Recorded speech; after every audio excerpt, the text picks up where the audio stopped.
Mr. President, I thank you. I want to start my presentation on this amendment to the Firearms Act by recounting, Mr. President, the incidents of the last few months in the community of Vieux-Fort. It feels only like yesterday or this morning, Mr. President, that at about 7:15 in the morning, I got a call from one of my staff in tears, because as she walked into work that morning, she was greeted by a spew of gunshots right outside my place of work. And so it is so relatable to me when we speak of gun violence and so on. And we cannot underestimate, and we cannot stop speaking of the effects that gun violence, any type of violence, but especially gun violence, has on a country, on a community, Mr. President. Mr. President, moi vle di ki moi ka kompon le ou parle about crime ki ka evolve gun, because nous tout savons manière Vieux-Fort en the news là, c'est pas Vieux-Fort yon, but nous savons manière Vieux-Fort en the news là tous les souhait pour combien semaines pour moi, parce que moun te ka lever le bon matin, c'est son gun qui te ka alarm clock moun, c'est gun, c'était fireworks ek bagay ko sa Vieux-Fort. So moi ka kompon pour qui ça yon gouvernement kay garder ces amendements ça pour garder qui manière yo ça protecter Jean pays a. The effects of gun violence brings about fear, like I said when I began. Business interruptions. A couple of weeks ago, there was a funeral at Vieux-Fort, a young man who was gunned down. And that afternoon, Mr. President, almost every supermarket, every store in Vieux-Fort was closed on the afternoon of that funeral, because people anticipated that there might have been a backlash. And so many persons closed their stores and the streets were empty because people were fearful of the possible backlash, and the police were on the road, and it felt really like it was a scene from the war in Ukraine. There is loss of life, there is loss of limb, there is societal degradation. And so putting measures in place to attempt to curb these incidents, Mr. President, is indeed applaudable. Every one of us has a part to play in fighting crime. As a parent, you have a part to play in ensuring that you raise your children in a particular way. They may not all follow it, but you still have a responsibility to do that. The community has a responsibility, Mr. President. Yon de semaine avant, media kouye te ka mande question about situation crime la en Vieux-Fort. Ek mwen parle about CJ Sala. Ek yon moun kouye mwen ek di mwen, yo tan mwen te ka parle en le news la about situation crime la. And the person cautioned me, Mr. President, that you should not speak about it. Are you not afraid? You should not speak about it. And Mr. President, I was taken aback, and I asked this young lady, how could we not speak about it when it's all of our business? It affects all of us.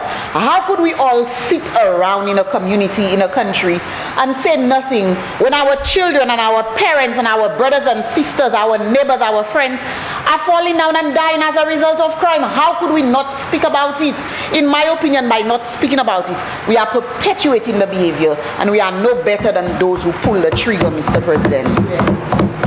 The government has a responsibility to ensure that there is an efficient legal system, a responsibility to ensure that those who fall prey, those who are criminals, Mr. President, has proper rehabilitation, that social programs are put in place, and my colleague, Senator here, spoke to some of these other initiatives that the government has undertaken and are undertaking in a view to look at a holistic approach to dealing with crime. There must be funding for the mechanisms to put in place. There must be programs, and there must be policies, Mr. President, like what we're seeing being done today as an amendment to the Firearms Act. This is the responsibility of government.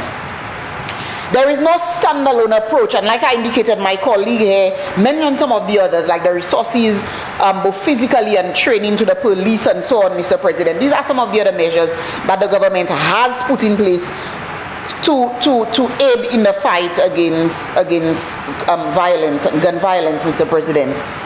Notably, this amendment seeks to stiffen the penalties for the illicit or illegal use of firearms, Mr. President. When we go through the different clauses, a lot of them seek to increase the penalties in terms of the amount of money or the amount of imprisonment time, Mr. President. And I think that is commendable. I do hear some of the criticisms in terms of and we saw some of the additional changes that the leader of government business presented today, increasing and stiffening the penalties, Mr. President. Because as a nation, as a government, we need to send a strong message out there to the criminals that they cannot take over our country. Mr. President, my children need to be able to live and grow and play in the communities that we have tried to ensure that is safe for our children. And the criminals are compromising that level of sanctity, Mr. President. And so it means that you must put stringent measures in place that we understand may not necessarily eliminate it altogether, but at least what they will create, or what we're hoping that they will create, is a level of a situation where they may think a couple times before they pull a trigger, or before they modify a firearm, or before they attempt to import a firearm, Mr. President. Earlier we spoke of the creativity of our youth. And sadly so, Mr. President, when we speak of creativity, we cannot make it look that it is always positive, because there is creativity in some of the things they do that are not necessarily positive. And we saw in the amendment the section that looks at the modification to the firearms. And I note as well that there is an increase in the penalty for crimes of that nature. And we must, like I said, put measures in place to let these criminals know that if they have an intent to do that, that there is similarly it will follow with penalties that are stringent, Mr. President. Mr. President, but like I indicated before, it has to be a holistic approach. And so there are other entities, there are other organizations that have as well to play their part in the fight against crime, against gun violence, Mr. President. And I recall some time ago speaking to a young lady who's a police officer. We indicated that she was at a particular place waiting for a bus at a bus shelter.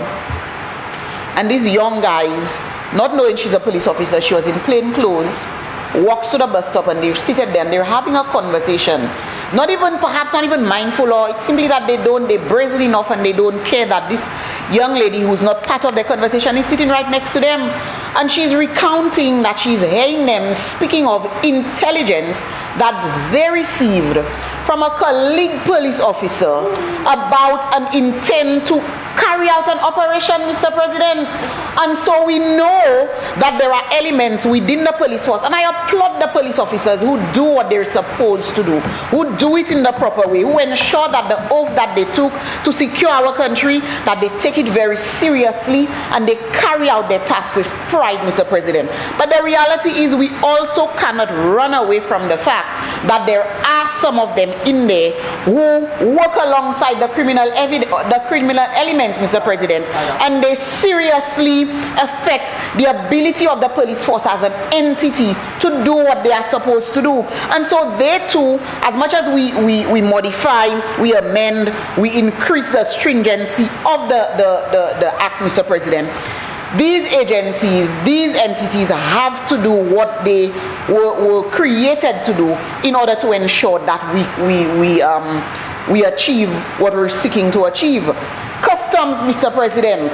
I mean, I go to clear my barrel sometimes and you subject to emptying the entire barrel from the top to the bottom, and you take out cans and you take out packages from the barrel, Mr. President. But yet still we know of the incidences, or at least the alleged incidents of firearms and so on coming in barrels and packages, Mr. President. So the question is, who is keeping check at our borders? Who is keeping check at our borders? A lot of these guns and so on, they come in through very, very legal channels, Mr. President. Who is watching the gates? Where are the watchdogs? We have to ensure that these areas are also strengthened, that this legislation actually achieves its purpose, Mr. President. The bill looks at possession for both legal and illegal possession of firearms. And I think that's very important, Mr. President, in that amendment. Because I know for a fact that in certain street corners in St. Lucia, some young man or some young lady, or some, let me not perhaps say young, because it's not just the young persons who are involved in criminal activity, is not pleased with these amendments. But based on the amendments presented, Mr. President, that we see amendments to the licensing authority and so on, it means that the government is attempting to tackle this on more than one angle. And so it is not a case of where one set of persons are classed in a particular way and you squeezing them or breathing down their necks. It is a case of looking at everybody across the board and understanding that even if you have a legal firearm that you have a license for, that you also have a responsibility to ensure that you carry it in a particular way, you carry it in a lawful, legal way, and that you should not now be a party to it being used in a manner that could be considered illegal or otherwise. Mr. President, I look at Section 2A, the establishment and composition of the board, and that seems to be a very contentious and talked about amendment, Mr. President. And I dare say that I think it is so shameful that some of the quarters that argument is coming from are the very men and women of this country, Mr. President, who have sought political office, Mr. President, who have presented themselves to electorates and citizens of this country supposedly as good standing men and women, but they are the very ones who feel that because there are members of the board who are to be appointed by a minister, a political figure, that automatically it becomes tainted. And so it begs me to question the integrity of these men and women. It begs me to question. Society has, a lot of persons in society, we cannot run away from it, view politicians in a particular light. But it is something really different when the politician himself or herself actually speaks about themselves in that manner. How could we ever change that viewpoint, that the citizenry, that perception that the citizenry have of our politicians, when our politicians speak of themselves in a like manner? Mr. President, I have sat on boards. A couple years ago, I was appointed to sit on a constituency council. Does that mean that I was tainted by virtue of the fact that my name was submitted by my parliamentary rep, Mr. President? I had a responsibility and I took an oath to see about the business of my constituents, and it did not matter whether they were red or green or yellow or blue. When there was a need, the council I sat on, we stepped in and we looked at the drains and we looked at the situation of single mothers and we looked at where we could help people, not based on political handouts or political things. We did it because we took an oath to serve our community. And so I think it's important that we who sit in these chairs, who hold these positions, that we start to work in a manner that really changes the view and the perception that society has of persons affiliated to politics in this country, Mr. President. And it has to start with us. We cannot expect the citizens and the electorate to do it for us if we do not do it for ourselves, Mr. President. And so I'm really taken aback by where these things come from, Mr. President. But perhaps it is a situation of where they speak from a position of knowledge, because I am aware that prior to the last election there was a gentleman who, very, very deep affiliation, and I may choose not to say what the affiliation was, had allegedly applied for a firearm right before the election, and he walked into the institution, and he was brazen about the way he spoke about that it had taken too long for his firearm license to be approved. And I wondered about it. I wondered if he behaved that way then, if he had gotten the opportunity and he perhaps had won at that ballot box, what would have been his next move, his next step.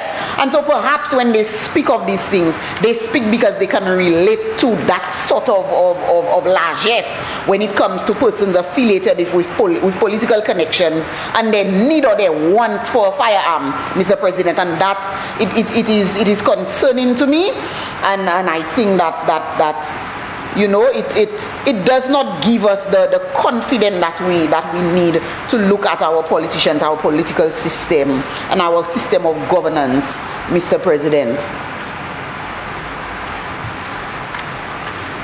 Mr. President, this amendment does not only look to stiffen penalties, like I said, for persons with illegal weapons, but even those with licenses, that they must understand that having a weapon, whether illegal or not, it must come with a high level of responsibility, and you must ensure that you secure it. I've heard too many stories of persons with licensed firearm who drop it somewhere in the house, who does not have a safe for it, and so many other stories. And they need to understand that there is a responsibility. And when persons who want to do criminal acts with a firearm want to get access to a firearm, they will get it wherever they know it's available. And so they too have a responsibility. And as I end, Mr. President, I want to say that again, I applaud the government for seeing the need to stiffen, especially the stiffening of the penalties. And I want to also say that I am aware, and I think the government too understands, that this cannot be a standalone measure, that this alone cannot create the situation that we're trying to create in the country, but it definitely is one measure in a host of other measures, some of which have been rolled out to create that safer environment for our citizens in this country. Moi vle di, Mr. President, amendement ça nous ka gade jodi a, c'est yon manière gouvernement ka gade pour assurer ki crime baisser en pays a. C'est pas ça yon pa ka y faire situation crime là disparaître. Gouvernement ja fait l'autre bagay et nous tan l'autre sénateur là il parlait di bagay comme machine gouvernement a bay police l'argent pour entraînement police gouvernement a mis savier et l'autre bagay ja fait monsieur président et ka besoin nous ka garder amendement ça pour assurer qui nous garder l'autre bagay qu'on les regarder qu'on paye l'école by mamay pour assurer que mamay là les parents pas ça fait si mamay ça la pas juste tomber en les side chimètre yo pas aller l'école because nous comprenons aussi si ou commencer molti mamay ça là depuis petit ou commencer yo assurer yo rester dans ce petit programme l'école là et bagay comme ça de là yo pas aller dans la vie queen et gouvernement ça là comprendre ça monsieur président et moi voulais applaudir gouvernement pour ça. I also want to, as I close, Mr. President, indicate that, and the member opposite did allude to it, that crime is everybody's business. And I applaud the Philip JPA-led administration, especially the Prime Minister Philip JPA, who did not and who has not taken the posture of politicizing crime in this country. Not on his political platform, Mr. President, and not since a year of assuming office has he indicated that his predecessor could not and that he would magically solve the crime issue. What he has done is he has sat down with the men and women who serve around him, and they have determined that there are a list of things that we can do and we are going to do it. He has never taken the posture like the previous Prime Minister to say that Kenny didn't and he could, and he is delivering, Mr. President, and I want to applaud him for that. There was just one statement that was made by the member opposite in terms of the K9 unit, and of course understanding where my presentation began by indicating that I understand too well what the effects of crime can be. Like I said, I remember it like it was yesterday when my staff called me in fear, and I was home that morning about 7:15, and I really wish I could have teleported to Viewfort because I recognized that she needed some level of moral support. And I walked into the office about 30 to 45 minutes later, and she was shaken, Mr. President, that I had to send her home on that day. my business operation was interrupted to a certain extent that morning, and so I understand the effects of it, Mr. President. And so any other measure that could help, for example, the K9 unit that was spoken of course I will applaud that sort of initiative. It dawned on my curiosity to do that. I do not think, and maybe the leader of government business can perhaps correct me there, but I am not sure that I have the statistics with regards to the K9 unit and perhaps what was the legacy of that unit, because in order for us to be able to perhaps add it on or support it, for me personally, I would really need to know what the legacy of that unit is to determine whether or not in fact it added some level of value to the work of the police force, which I'm hoping that it did, Mr. President. So, Mr. President, with these few words, I want to thank you for giving me the opportunity to make my submission on the firearms amendment, and to reiterate that I applaud the government on this initiative, and that I look forward to the other measures that this government is going to roll out as we attempt to make this country safer for especially the law-abiding citizens of this country, for our youth, for our children, for our women, our girls, our boys, and our men. I thank you, Mr. President.